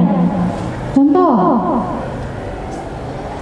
tadi si Royhan itu dia manjat pagar jadi jam sekolah Bapak Ibu. Bagaimana cara menyikapi hal yang seperti itu? Melalui tahapan proses segitiga restitusi. Yang pertama saya melakukan tahap menstabilkan identitas. Apa yang saya lakukan di sini? Dalam bentuk percakapan verbal, verbal lisan, saya dekati, saya tanya, apa sebabnya ini perilakunya? Saya tanya, kenapa bisa lompat pagar? Apa jawaban anak itu Bapak Ibu? Apa jawabannya? Jawabannya, karena ada temannya yang sedang menunggu di luar. Menunggu di luar pagar. Nah, kenapa saya tanya lagi? Kenapa ada teman yang nunggu di luar pagar? Ini temannya siapa nih? Oh, rupanya dari sekolah lain. Dari sekolah lain nunggu di luar pagar. Tujuannya kemana? Kita harus tahu dulu nih. Jangan langsung memberi pengumuman. Kita harus tahu keluar nih karena apa? Oh, nunggu temannya, udah ada temannya yang nunggu di luar. Siapa temannya? Oh, dari sekolah lain. Kamu terus keluar pagar nih mau kemana? Mau nongkrong dulu di kafe. Ngapain kamu nongkrong di jam sekolah? Kita tidak bisa langsung, oh ini salah, nggak bisa. Kita harus tahu dulu kebutuhan apa yang ingin dia penuhi di sini. Ternyata anak ini butuh kebebasan. Dalam proses menstabilkan identitas tadi, yang segitiga restitusi poin yang pertama tadi itu kan menstabilkan identitas. Nah, kita harus memberi pandangan kepada anaknya. Caranya menstabilkan identitas gimana? Saya sampaikan bahwa kepada anaknya, ibu juga sering nongkrong, ibu juga suka nongkrong. Saya sampaikan begitu kepada anaknya. Tapi ibu nongkrong di waktu yang tepat. Dia sebenarnya ingin memenuhi kebutuhan kebebasan dia, tapi dengan cara yang negatif. Tidak tepat waktu, tidak sesuai dia menempatkan waktunya. Jadi ketika kita melakukan penstabilan identitas, kita harus memberi keyakinan kepada anak ini. Saya juga senang kok nongkrong, ngobrol-ngobrol, wifi-an, ngopi dengan teman-teman, tapi saya melakukannya di waktu yang tepat. Nah, ini salah satu tindakan menstabilkan identitas. Ibu juga senang nongkrong, biasanya di sini di mana sama teman-teman, ngumpul, ngobrol, ngopi, makan-makan, cerita-cerita, supaya anak ini juga menyadari, oh ternyata boleh ya. Nah, ketika poin yang kedua kita sudah masuk ke fase berikutnya, ini adalah validasi tindakan yang salah. Dalam bentuk verbal apa? Kalau tadi di dalam fase validasi, dalam fase menstabilkan identitas, ibu juga senang nongkrong, ngobrol, ngopi, cerita-cerita. Nah, pada fase selanjutnya validasi tindakan yang salah, bahasanya begini Bapak Ibu. Tapi ibu melakukannya di waktu yang tepat. Nah, jadi ketika kita mau menyampaikan kamu ini salah loh, tapi tidak dengan cara langsung kamu salah, tidak. Tapi berorientasi dulu kepada diri kita lakukan penstabilan identitas supaya apa? Kamu ini boleh sebenarnya nongkrong, tapi kamu harus melakukannya di waktu yang tepat. Kamu boleh memenuhi kebutuhan kamu boleh merasakan kebebasan, menikmati kebebasan hidup kamu. Tapi ya ada kata yang perlu digarisbawahi di situ. Apa kata yang perlu digarisbawahi? Tapi kamu harus apa? Tapi saya melakukannya, saya nongkrong, ibu ini nongkrong, ngumpul di waktu yang tepat sama teman-teman ibu, tidak di waktu jam kerja ibu, gitu kan? Nah, itu kita melakukan validasi tindakan yang salah. Dalam proses segitiga restitusi, 3 fase itu tidak boleh dilakukan secara acak. Memang harus dari atas. Dari fase yang pertama menstabilkan identitas. Ketika identitas anak itu sudah stabil, dia udah tahu kalau itu boleh, hanya saja harus dilakukan dengan cara yang lebih tepat. Nah, dia fase berikutnya baru dia akan menyadari nih, oh ternyata ini boleh, tapi waktunya harus tepat. Berarti saya ini salah. Nah, pada proses selanjutnya, pada fase berikutnya adalah menanyakan keyakinan Bapak Ibu. Jadi kita tidak langsung mengukur. Menanyakan keyakinan dalam bentuk apa? Nah, kira-kira menurut kamu perbuatan yang kamu lakukan ini sudah benar atau belum? Sudah sesuai belum dengan keyakinan yang ada pada diri kamu? Sudah sesuai belum dengan prinsip kamu? Nanti dia mikir, anak ini akan mikir Bapak Ibu. Belum Bu. Kira-kira menurut kamu bagus enggak? Pasti dia tahu nih kalau apa yang dilakukan itu nggak bagus. Pasti dia tidak bagus Bu. Nah, ketika dia sudah menyadari itu, kita masuk di ruang situ. Kita masuk di celah ketika dia menyadari kesalahannya. Apa yang harus kita lakukan di situ? Nah, kalau kamu menyadari, berarti bagaimana caranya kamu merubah perilaku kamu. Nah, disitulah segitiga restitusi itu masuk. Apa yang sudah kita lakukan pada tahap-tahap sebelumnya, mulai dari menstabilkan identitas, kemudian validasi tindakan yang salah, kemudian yang ketiga itu kita menanyakan keyakinan. Sudah benar belum? Kalau belum benar, gimana caranya nih untuk memperbaiki perilaku kamu ini, gitu kan? Bagaimana caranya untuk memperbaiki diri kamu? Nanti dia akan mikir. Jadi kita tidak perlu memikirkan solusinya Bapak Ibu. Biarkan dia sendiri. Kita hanya menuntun dia menemukan kembali keyakinannya sesuai dengan prinsip-prinsip yang ada di dalam kehidupannya sebagai nilai-nilai kebajikan yang universal. Jadi kita tidak perlu kamu harus begini, begitu, tidak. Biarkan dia sendiri yang menemukan. Nah, itulah pendidikan yang pembelajaran yang memerdekakan siswa. Kita harus menuntun siswa itu sesuai dengan orientasi kehidupannya, kebutuhan dirinya sebagai seorang manusia. Karena setiap perilaku itu pasti punya motivasi, Bapak Ibu. Nah, ketika kita sudah sampai pada proses segitiga restitusi tahapan fase yang terakhir itu menanyakan keyakinan, kita tanya lagi kapan kira-kira kalau dia sudah menemukan, oh saya salah. Jadi kalau kamu salah, kamu harus bagaimana? Saya harus begini. Mulai kapan? Mulai kapan ya Bu?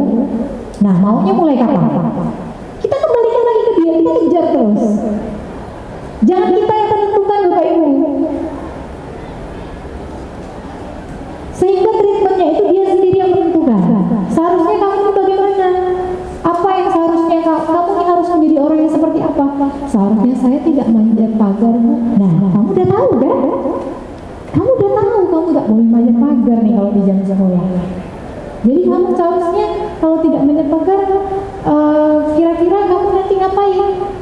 Berarti saya harus belajar loh Bu. Nah, dia sendiri yang menemukan jawabannya. Dia sendiri yang harus menemukan jawaban atas tindakan pelanggaran yang dia lakukan. Jadi bukan kita lagi Bapak Ibu. Kalau semua orientasinya ke kita, jadi nanti yang ada tidak ada motivasi internal dalam diri siswa itu tidak akan muncul. Karena apa? Apa yang dia lakukan itu adalah perintah kita, dan itu bukan kedisiplinan. Kedisiplinan itu adalah sebenarnya seseorang yang mampu mengontrol, memerintah dirinya sendiri tanpa intervensi dari orang lain, karena dia merasa bahwa dirinya bertanggung jawab atas apa yang dia lakukan dalam kehidupannya. Oke Bapak Ibu, mungkin ada yang ingin ditanyakan? Atau bingung semua? Atau ngantuk semua? Tapi coba enggak lah ya, ngantuk. Oke, saya kembalikan ke Ibu Moderator. Mungkin ada rekan-rekan Bapak Ibu yang ingin bertanya. Silahkan Bapak Ibu.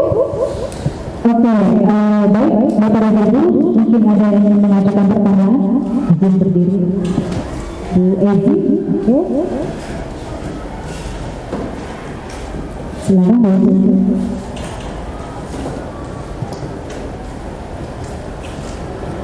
Ya, baik, terima kasih atas kesempatan yang diberikan. Terkait dengan yang telah disampaikan dengan Bu Dewi, ini cukup menarik juga ya, apalagi banyak hal-hal baru yang baru kita dengar, seperti salah satunya segitiga restitusi ini. Yang ingin saya tanyakan, ini kebetulan sering juga kita menemui sebagai guru, sebagai wali kelas gitu ya, ada siswa yang sering melakukan pelanggaran tentang kedisiplinan, di mana pelanggaran ini sudah sering dilakukan gitu, sudah sering terulang. Nah, pertanyaan saya, bagaimana caranya untuk mengatasi siswa yang sering melakukan pelanggaran kedisiplinan ini, di mana pelanggaran ini sudah sering dilakukannya, jadi seperti itu. Terima kasih.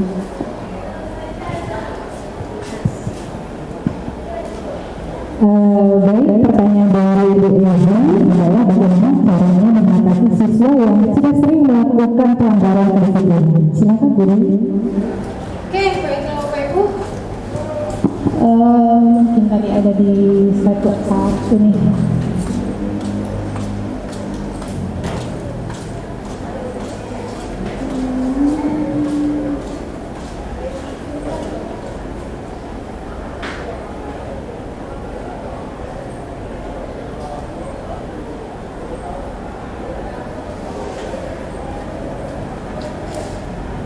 Ini 27.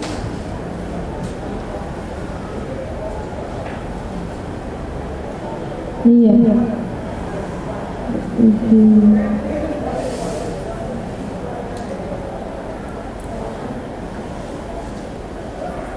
Nah, tadi Bu Esti menanyakan bagaimana cara kita menyikapi siswa yang sudah melakukan pelanggaran berulang-ulang. Nah, inilah PR-nya, PR kita sebagai PR besar kita sebagai seorang guru. Kalau kita belum menerapkan segitiga restitusi ini, PR kita nanti deretannya malah tambah panjang. Karena apa? Karena kita menyelesaikan permasalahan siswa itu tidak menggunakan teknik dan treatment yang tepat. Kalau kita menggunakan segitiga restitusi, insya Allah kita menempatkan diri kita dalam posisi manajer, insya Allah bisa. Kenapa pelanggaran itu bisa berulang? Ya itu karena tadi bisa jadi karena hukuman, bisa jadi karena kita sering menerapkan posisi sebagai teman. Nah, jadi pelanggaran itu kan sebagaimana yang saya sampaikan sebelumnya, bahwa pelanggaran ini sebenarnya cara siswa untuk memenuhi kebutuhan dirinya. Hanya saja dia memenuhinya dengan cara yang negatif. Nah, ketika kita menyikapinya dengan cara yang kurang tepat, maka ini akan menjadi PR panjang buat kita. Karena dia akan berulang. Karena dia tidak menemukan solusi dari pelanggarannya ini, kita menghadapinya, menyikapi pelanggaran siswa ini dengan cara yang kurang tepat. Misalnya tadi terlambat, langsung kita hukum dengan hukuman fisik misalnya kan. Nah, ini yang menyebabkan anak ini berpikir, paling nanti kalau terlambat, paling nanti disuruh keliling lapangan, udah sebentar selesai. Nah, ini dia akan jadi PRPK berikutnya, karena dia akan merasa, biasalah itu terlambat, tidak apa-apa. Paling nanti dihukum ini, dihukum itu, gitu kan. Nah, coba kalau kita menemukan pelanggaran, kita menerapkan segitiga restitusi, kita menempatkan diri kita sebagai posisi control manager, kita cek dulu, kita lakukan investigasi lebih jauh, lebih dalam, kita identifikasi anak ini sebenarnya terlambat karena apa, gitu kan, supaya besoknya tidak terulang, Bapak Ibu. Jadi kalau kita hanya memberikan hukuman, saya pikir anak itu nanti kebal nanti dengan hukuman, nanti yang sudah biasa nih. Tapi kalau kita menerapkan segitiga restitusi, menempatkan diri kita sebagai posisi control manager dengan melakukan 3 tahapan proses restitusi tadi, gitu kan, menstabilkan identitas, validasi tindakan yang salah, menanyakan keyakinan, insya Allah anak ini akan menemukan kembali nilai-nilai keyakinan yang dia yakini dalam kehidupannya. Karena apa? Kalau anak ini tidak kita munculkan motivasi internal yang ada di diri dia, kenapa dia melakukan pelanggaran? Kalau kita bangun semangat intrinsiknya, motivasi internal dia dalam melakukan sebuah perilaku, maka ini akan menjadi PR panjang yang akan terulang setiap hari. Bisa jadi seperti itu. Karena apa? Solusinya belum dapat, belum pernah, gitu kan. Dia belum menemukan kembali keyakinan yang menjadi prinsip dalam kehidupannya. Sehingga dia berpikir, beranggapan bahwa pelanggaran yang dia lakukan, endingnya hukuman. Pelanggaran yang dia lakukan, endingnya hukuman. Jadi tidak ada solusi buat dia. Sementara kebutuhannya tadi belum terpenuhi. Nah, mungkin demikian Bu Esi yang bisa saya sampaikan. Gimana Bu Esi? Oke, baik. Ada pertanyaan lagi? Ya. Bu Yolanda. Banyak yang mau bertanya. Oke, Bu Yolanda ya dari sana. Terima kasih kesempatan Bu. Ya, silakan Bu ya. Gini Ibu, Ya. menurut Ibu bentuk praktek kedisiplinan yang ideal yang dilakukan oleh siswa tersebut adalah disiplin yang seperti apa dan bagaimana disiplin tersebut? Disiplin. Terima kasih. Baik, Bu, mungkin bisa langsung dijawab. Iya, disiplin yang seperti apa sih Bapak Ibu? Disiplin yang bagaimana sih yang ideal yang akan kita terapkan ke anak-anak kita ya? Disiplin yang ideal, saya mengutip pendapat Fajar Dewantara ya. Jadi disiplin yang ideal tidak berorientasi pada perintah Bapak Ibu. Kalau anak itu dia melakukan suatu bentuk perilaku hanya karena perintah, itu belum disiplin. Karena motivasi internalnya belum dapat. Itu satu. Yang kedua, disiplin yang ideal adalah ketika seorang siswa, seorang anak itu bisa melakukan suatu perilaku, mengontrol dirinya sendiri, bukan karena intervensi orang lain.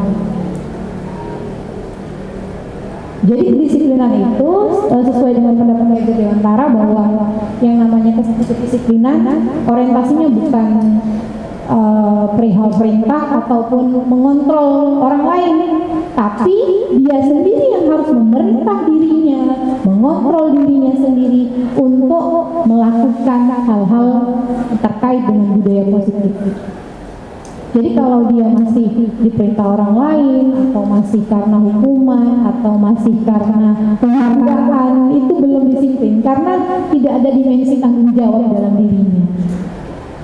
Nah, jadi kalau menurut saya yang ideal yang seperti itu, Bu, Ibu Yulia. Jadi kedisiplinan yang berorientasi pada dirinya sendiri. Jadi dengan kesadaran tadi yang Ibu bilang tadi kan, dengan kesadaran dirinya dia membentuk pola perilakunya sesuai dengan yang nilai-nilai yang dia yakini. Terima kasih. Oke, artinya motivasi impulsif juga perilaku disiplin gitu ya. Oke, baik Bu Nurasa, silakan pertanyaan terakhir ya Bapak Ibu. Terima kasih atas waktunya, Bu Dewi. Ya. Agak banyak sedikit boleh ya? Boleh, panjang boleh. Oke, menarik sekali ya. Saya mengenal segitiga restitusi, padahal yang saya kenal cuma segitiga bermuda tuh Bu. Dulu-dulunya taunya gitu doang ya. Segitiga yang lain ya Bu? Apa tuh ya? Bahaya Bu. Bahaya. Oke ya, di segitiga restitusi ini kan ada beberapa langkah ya, yaitu menstabilkan identitas, kemudian validasi tindakan yang salah, dan menanyakan keyakinan. Nah, pada validasi tindakan yang salah ini, nah saya tuh melihat ketika kita menyampaikan validasi yang salah itu seolah-olah seperti kita memberikan apa, membuat rasa bersalah malah. Hampir mirip ya kayaknya. Apakah ini ada perbedaan antara keduanya ya dalam praktek segitiga restitusi tersebut ya Dewi? Takut nanti kita bukan lagi dalam posisi kontrol manajer, nanti takut jadi pembuat merasa bersalah. Kemudian selanjutnya, apakah nanti ketika kita menghadapi siswa-siswa yang bermasalah, kita mutlak harus menggunakan langkah-langkah segitiga restitusi ini ya? Apakah harus memang? Apakah boleh kita ya mengambil kayaknya udah paham lah siswa ini seperti apa ya gitu. Kita ambil aja langsung tumpat. Langsung aja gitu ya, nggak perlu lagi bertele-tele ngambil langkah-langkah tersebut. Oke. Kemudian terakhir nih ya Bu, terakhir janji lah terakhir ya. Kita kan sebagai guru kadang memang kita semua pernah melakukan hampir semua ya mengalami posisi yang tadi disebutkan ya, banyak posisi penghukum, pembuat rasa bersalah, teman manajer dan pemantau ya. Nah, dalam segitiga restitusi ini, apakah hanya manajer saja yang berperan ya posisinya ini? Apakah kita juga boleh sambil ya ditambah mungkin tadi ada pemantau atau mungkin ditambah apa lagi ya sebagai penguat aja ya, bukan hanya harus mutlak ada tapi itu penguat saja pendamping dari manajer tersebut. Terima kasih Bu Dewi.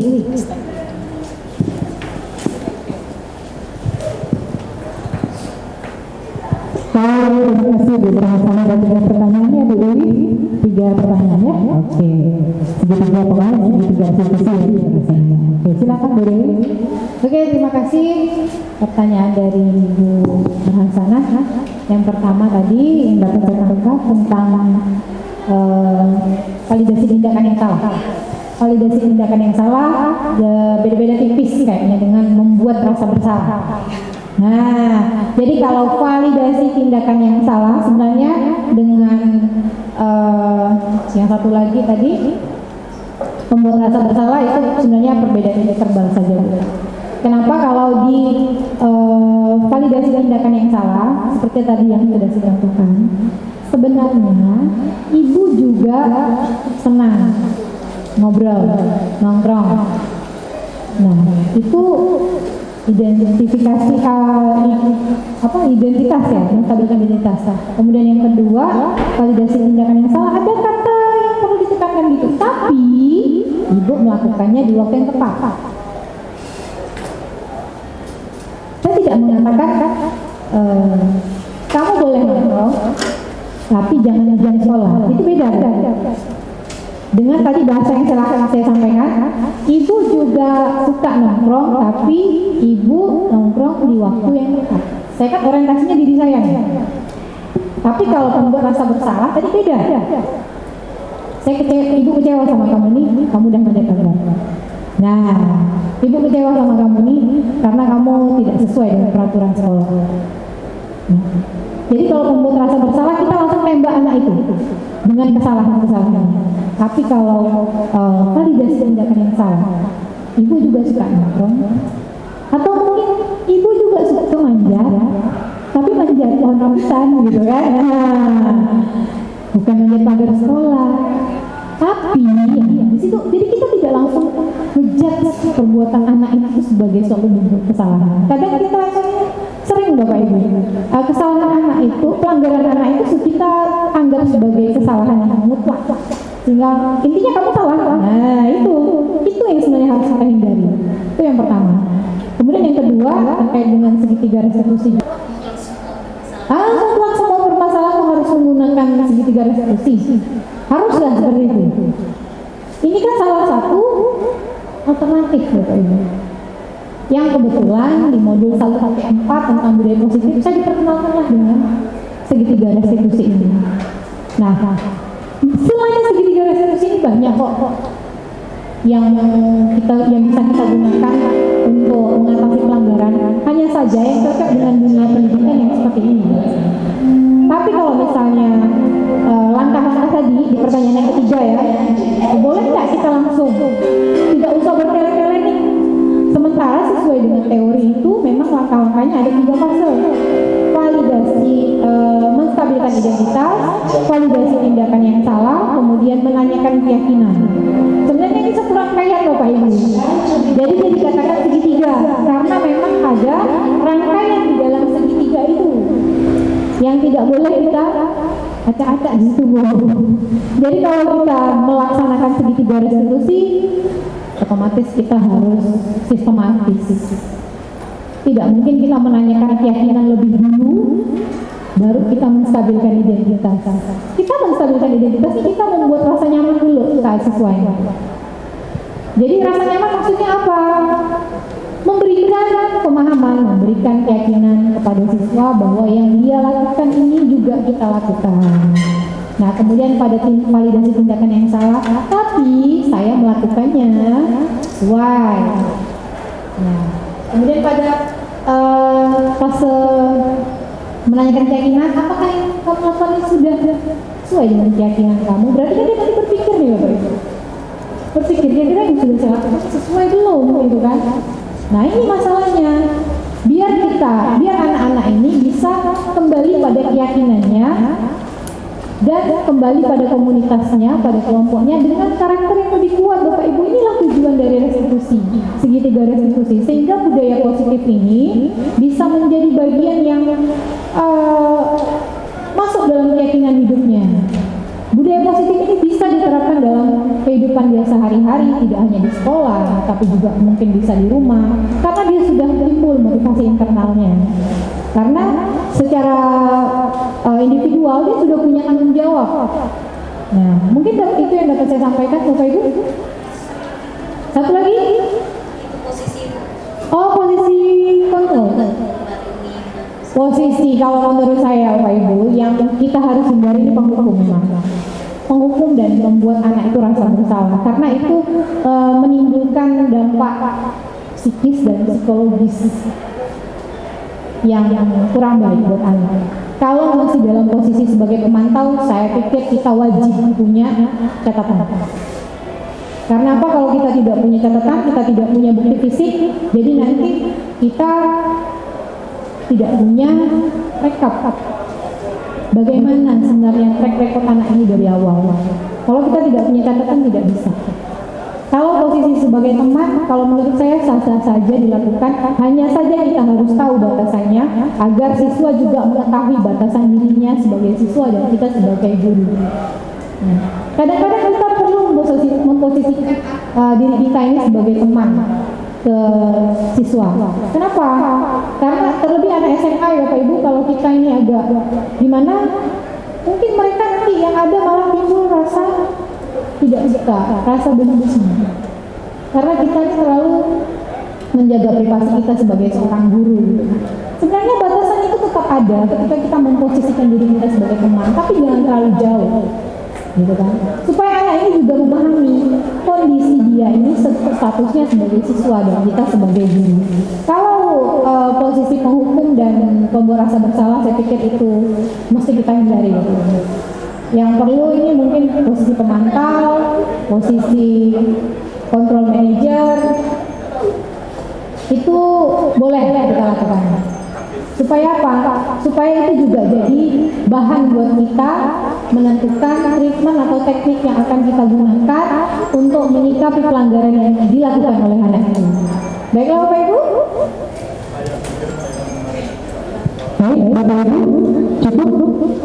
Sudah kita tahu pertanyaannya, kita Kita berikan tepuk tangan dulu untuk Ibu Dewi Aminah MPDI yang sudah memberikan materi modul 1 pendidikan budaya positif yang luar biasa. Capek Bapak Ibu? Lapar? Oke, terima kasih Bapak Ibu dan mengucapkan alhamdulillah rabbil alamin apa yang disampaikan Ibu Dewi semoga bermanfaat buat kita semua, tentunya bagi kita guru-guru di SMA 3 Pontianak ini. Alhamdulillah kita sudah dapat banyak sekali pencerahan dari hal-hal yang tidak kita ketahui tentang segitiga resolusi, kemudian juga tentang penghargaan yang terhadap hukum siswa dan siswa yang yang menerima penghargaan ataupun juga siswa yang tidak menerima penghargaan itu sendiri. Baik Bapak dan Ibu, sekali lagi terima kasih untuk Ibu Dewi MPDI yang sudah memberikan materi pada hari ini, semoga bermanfaat bagi kita semua. Saya atas nama moderator mengucapkan terima kasih banyak atas atensi Bapak dan Ibu semua sebagai apa yang kita lakukan pada hari ini, insya Allah mudah-mudahan bermanfaat bagi siswa kita ke depannya. Satu lagi tadi sebagai bahan refleksi Bapak Ibu, saya akan nanti memberikan link Padlet sebagai refleksi untuk Bapak Ibu.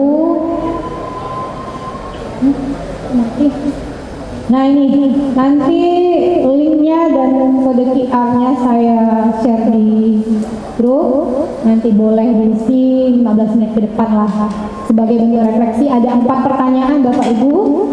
Ada 4 pertanyaan yang akan saya berikan kepada Bapak Ibu.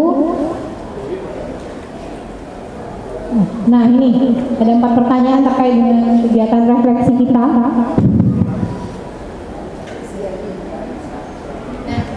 Ada 4 pertanyaan Bapak Ibu, nanti boleh Bapak Ibu isi dengan menyertakan subjek nama di atasnya, nama Bapak Ibu, kemudian Bapak Ibu silahkan menjawab bagaimana perasaan Bapak Ibu setelah mengikuti kegiatan diseminasi ini dan apa yang bisa Bapak Ibu terapkan dari kegiatan ini, kemudian bagaimana harapan Bapak Ibu ke depannya. Terima kasih atas perhatian dan kesempatan yang telah Bapak Ibu luangkan. Saya selaku membahas, saya mengucapkan terima kasih banyak. Selebihnya saya kembalikan ke Ibu. Baik Ibu Dewi, baiklah Bapak dan Ibu, dengan berakhir apa yang saya sampaikan oleh Ibu Dewi tentang sudah diseminasi pendidikan kita pada hari ini. Sekali lagi terima kasih kepada Bapak dan Ibu semua. Saya atas nama pembawa acara sekaligus moderator mengucapkan terima kasih. Assalamualaikum warahmatullahi wabarakatuh.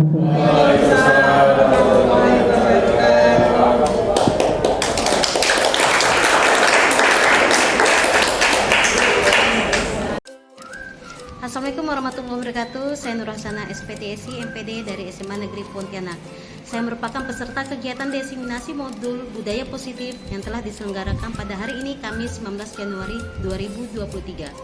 Pada saat pertama saya diajak mengikuti kegiatan diseminasi yang telah disampaikan oleh calon guru penggerak angkatan 7, awalnya saya kurang memahami mengenai budaya positif. Karena persepsi yang saya pahami, budaya merupakan sesuatu yang bersifat tradisional dan kedaerahan. Namun, seiring saya mengikuti kegiatan, saya mulai memahami makna dari budaya positif di lingkungan sekolah. Nah, setelah kegiatan diseminasi ini, saya merasa senang karena menambah pemahaman saya mengenai budaya positif, nilai-nilai kebajikan, perbedaan hukuman dan konsekuensi, dan terutama adalah segitiga restitusi.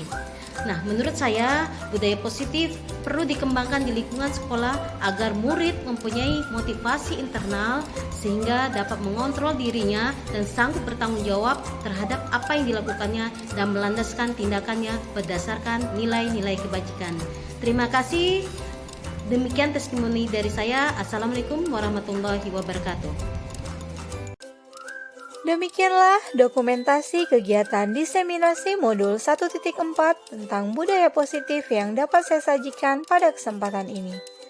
Semoga dapat bermanfaat dan dapat diimplementasikan secara nyata bagi kita semua.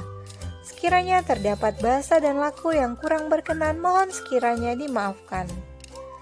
Terima kasih. Wassalamualaikum warahmatullahi wabarakatuh. Salam dan bahagia untuk kita semua.